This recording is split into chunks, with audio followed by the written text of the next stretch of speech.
सर्दी बढ़ने के साथ ही बढ़ रहे हैं इन्फेक्शन के मरीज। सिरसा में एक बच्चे और एक युवक में मिले कोरोना के लक्षण। इतिहास में सबसे ज्यादा गर्म रहा नवंबर का महीना। ग्लोबल वार्मिंग को लेकर एक एजेंसी ने किए खतरनाक दावे। नमस्कार, मैं हूं संजय सेठी, आप देख रहे हैं जेसीडी टाइम्स। सर्दी बढ़ने के साथ ही लोगों में इन्फ्लुएंजा और कोरोना वायरस के लक्षण मिलने लगे हैं। इसके चलते स्वास्थ्य विभाग की चिंता बढ़ गई है। सिरसा से संदिग्धों के सैंपल लेकर जांच के लिए अग्रोहा भेज दिए गए हैं।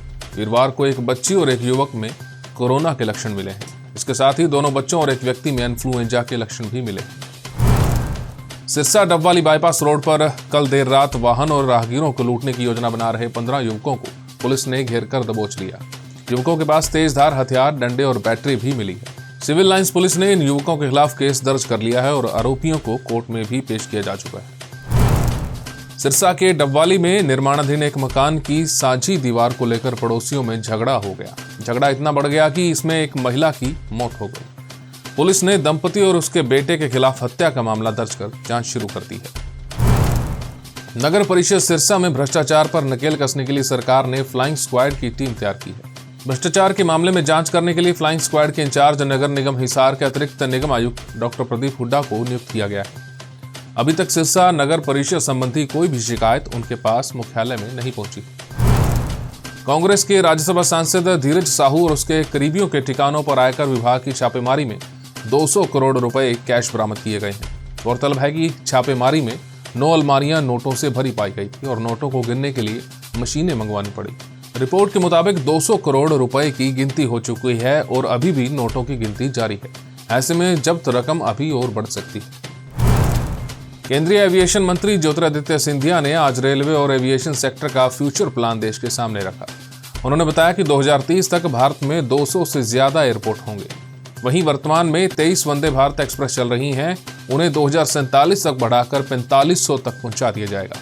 उन्होंने कहा कि 2026-27 के बीच हमारे पास भारत की पहली हाई स्पीड बुलेट ट्रेन भी होगी। इतिहास में पहली बार नवंबर का महीना सबसे ज्यादा गर्म रहा। ये जानकारी कॉपरनिकल क्लाइमेट चेंज सर्विस ने दी है। नवंबर में हवा का औसत वैश्विक तापमान 14.22 डिग्री सेल्सियस दर्ज किया गया, जो ज्यादा है। यह ग्लोबल वार्मिंग की वजह से हो रहा है। एजेंसी ने दावा किया, बढ़ते तापमान की वजह से प्राकृतिक आपदाओं का सामना भी करना पड़ सकता है। जेसीडी मेमोरियल कॉलेज की तरफ से एनएसएस के 4 स्वयंसेवकों ने हिमाचल में अलग अलग जगहों पर आयोजित एडवेंचर कैंपों में सीडीएलयू को रिप्रेजेंट किया। प्राचार्य डॉक्टर शिखा गोयल ने बताया कि इस दौरान विद्यार्थियों को ट्रैकिंग, रॉक क्लिंबिंग, रिपलिंग, जुमारिंग क्लिंबिंग का अभ्यास करवाया गया। जेसीडी विद्यापीठ के महानिदेशक और अंतर्राष्ट्रीय ख्याति प्राप्त वैज्ञानिक डॉक्टर कुलदीप सिंह ढींडसा ने कहा कि ये गतिविधियां विद्यार्थियों को न सिर्फ शारीरिक रूप से मजबूत बनाती हैं, बल्कि मानसिक स्थिति को भी सुधारती हैं। अब बात आज के इतिहास की।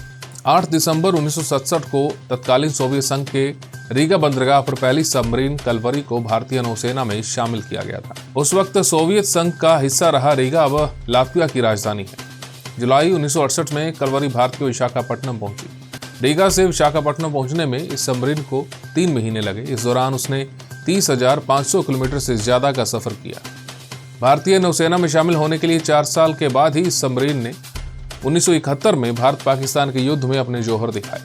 इस जंग में 8-9 दिसंबर की रात भारतीय नौसेना ने कराची के बंदरगाह पर तबाही मचा दी थी। इसे ऑपरेशन ट्राइडेंट नाम दिया गया था। इस ऑपरेशन में इस सबमरीन की अहम भूमिका थी। करीब 30 साल देश की सेवा करने के बाद 31 मार्च 1996 को इसे नौसेना से रिटायर कर दिया गया। हमारी इस खास पेशकश में फिलहाल इतना ही। देश और दुनिया की तमाम खबरों के लिए आप देखते रहिए जेसीडी टाइम्स।